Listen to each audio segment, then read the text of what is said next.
Good morning बच्चों। Good morning all of you. फिर हम लोग आ गए डायक्रिटिक्स पर कुछ बात करेंगे। पिछले वीडियो में भी डायक्रिटिक्स से संबंधित बातें हुई। इसमें भी नैरो ट्रांसक्रिप्शन में विवरण दिया जाएगा कि डायक्रिटिक्स क्या करती है। पिछले वीडियो में जो दिया गया है उसी का यह रिवीजन है। जैसे अब आपने एस्पिरेशन के बारे में उसमें पढ़ा था। जैसे पेन है, लेकिन जब यह ब्रिटिश एक्सेंट में बोला जाता है तो हो जाता है फैन। तो यह जो प के बाद हल्का एस्पिरेशन हवा का झोंका आता है, उस चीज़ का यह चिन्ह लगा हुआ है, यह फैन। और यस अगर आया हुआ है तो फैंज, प्लुरल अगर होगा फैंज फैंज फैंज। लेकिन यह जो ज है, ज ध्वनि आ रही है, इसके नीचे आप देख रहे हैं कि यहाँ वॉइसलेस का चिन्ह है, यानी इसमें ज वॉइस ध्वनि है, लेकिन यहाँ नीचे यहाँ कंपन, बिना कंपन के यह उत्पन्न हो रही है। फैंज का उच्चारण आंशिक रूप से अघोषित डिवाइस्ड हुआ है, यानी बिना कंपन का हुआ है। बॉय देख रहे हैं, BOY बॉय।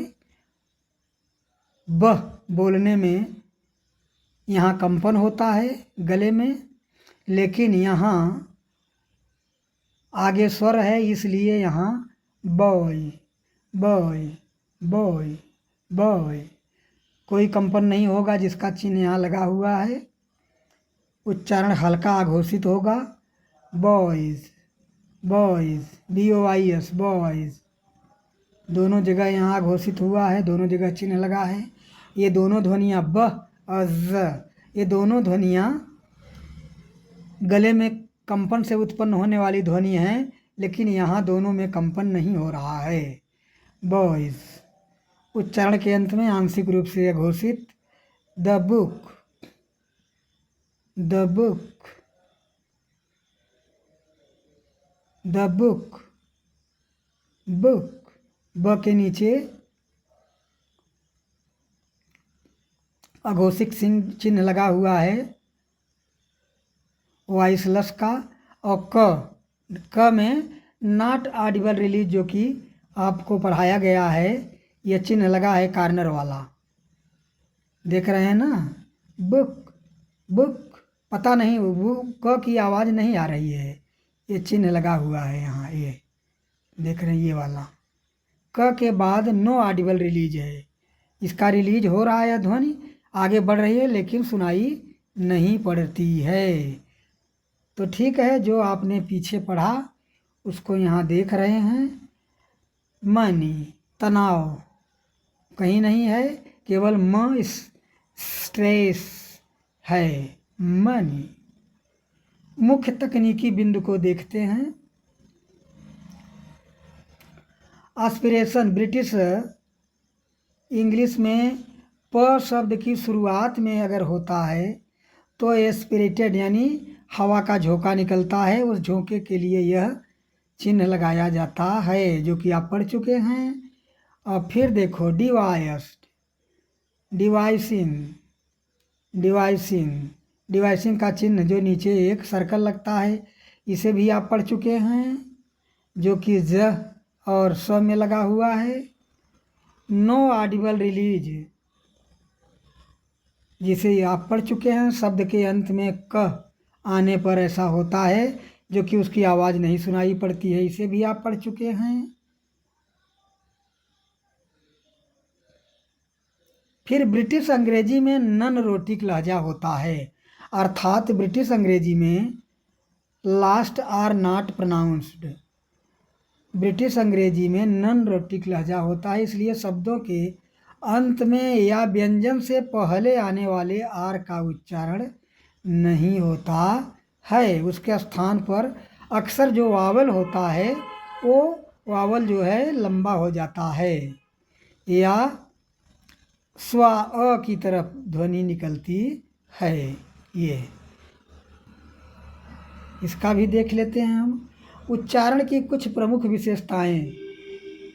स्वा, स्वा का मतलब जो आप पढ़े हैं स्वर, एकल स्वर में इसमें माउथ का कोई भी आर्गन्ज में तनाव नहीं होता है। ब्रिटिश लहजे में नामों के अंत में आने वाला आ या अ स्वा के रूप में बोला जाता है। जैसे हम लोग पर कहेंगे TINA, टीना, लेकिन टीना नहीं, ठेना, ठेना, ठीना नहीं बोला जाएगा, ये गलत है। ठीना। नन रोटिक, जैसे टार्जन नाम हो गया, टार्जन में आर का उच्चारण नहीं होगा, इसके बजाय टार्जन, टार्जन, आ बड़ा हो जाएगा, टार्जन, स्वर लंबा हो जाएगा, ठा। तभी यह समझ में आएगा जब आप 44 साउंड तैयार किए हैं, पढ़े हैं। अगर नहीं तो ये कुछ किसी काम का नहीं है आपके बच्चों। अब डिप्थांग, जैसे केशव के लिए कै, और कैशव। और रोहन, जैसे यहाँ नाम है, रोहन में रोहन नहीं, ये ओ की ध्वनि क्या हो जाएगी, रोहन, रोहन, रोहन, रोहन। तो ये सब चीज़ें आप पढ़ चुके हैं बहुत बार पीछे। ब्रिटिश अंग्रेजी की विशिष्ट पहचान। ट साउंड ब्रिटिश अंग्रेजी में ट उच्चारण काफ़ी स्पष्ट होता है। उच्चारण के लिए कुछ विशेष सुझाव, जैसे WH वर्ड जो होते हैं, इंट्रोगेटिव वर्ड, क्वेश्चन वर्ड, जिसमें अक्सर शुरू में WH होता है, तो इसमें हम WH वाले शब्द जैसे व्हाट, व्हेन, व्हाई में H का उच्चारण अक्सर नहीं किया जाता है। व्हाट, व्हेन, व्हाई नहीं, इन्हें व की ध्वनि से ही शुरू करते हैं। What, when, why, when, where. ठीक है बच्चों। IPA ब्रिटिश उच्चारण, यहाँ दिए गए IPA ट्रांसक्रिप्शन मानक ब्रिटिश रिसीव्ड प्रोनाउंसिएशन पर आधारित है। र का उच्चारण जहाँ ब्रैकेट है, अक्सर जैसे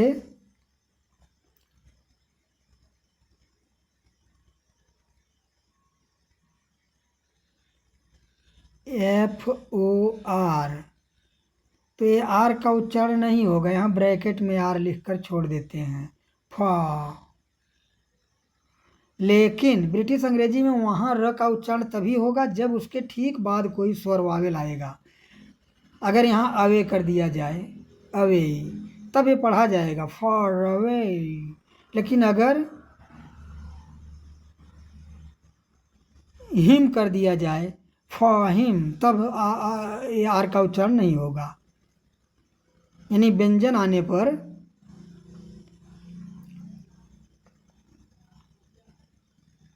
नहीं होगा, अगर स्वर कोई आगे आता है तो होगा आगे के शब्द में। ठीक है, ये छोटा सा जो है आप डायक्रिटिक्स पढ़े थे, तो वही चीज़ें रिवीजन के लिए आपको दे दिया गया। ठीक है बच्चों, इन्हीं शब्दों के साथ जय हिंद, जय भारत। हम फिर मिलते हैं अगले वीडियो में इसी डायक्रिटिक्स से रिलेटेड ही और बातों को लेकर। इसको शेयर, सब्सक्राइब करिए, लाइक करिए।